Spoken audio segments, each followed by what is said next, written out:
தளபதி, நம் நாட்டின் அனைத்து சிற்றூர்களுக்கும் ராணி பயணம் மேற்கொள்ள இருக்கிறார்கள். நாட்டில் மக்களின் நிலை அறிந்து கொள்ளவும் நாட்டு வளங்களை கண்காணித்து விட்டு வரவும் இருக்கிறார். மகாராணியுடன் நீயும் இந்த பயணத்தில் இருக்க வேண்டும்.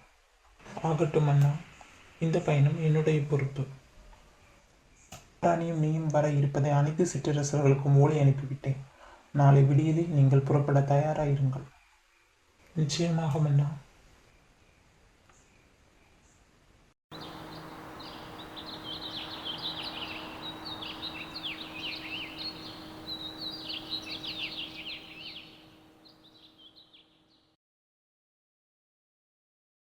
சென்று வருகிறேன் வீரா.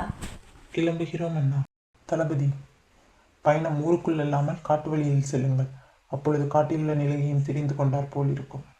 ஆகட்டும் அண்ணா.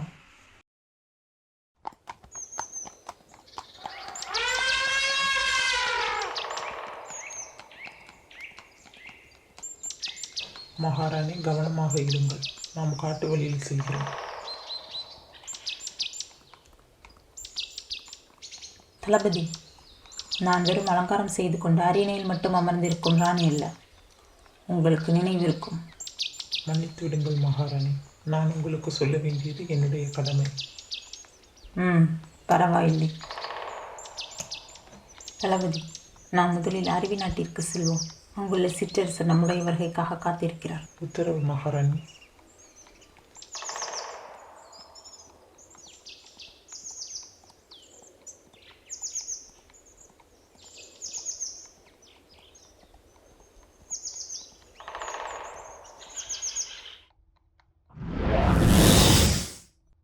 மகாராணி, சற்று அங்கு கவனியுங்கள். காட்டுப்பாதையில் தீப்பற்றி கொண்டது போல் தெரிகிறது. தளபதி, விரைந்து செல்வோம், வாருங்கள். இங்கு எப்படி நெருப்பு பற்றி இருக்கும்? எதிரிகள் யாரேனும் ஊருக்குள் நுழைந்து விட்டார்களா? மகாராணி, இதை நான் கவனித்துக் கொள்கிறேன். நான் வான்கோவில் நாட்டு மகாராணி தீஷா. ஆலை பேரலையை வருக.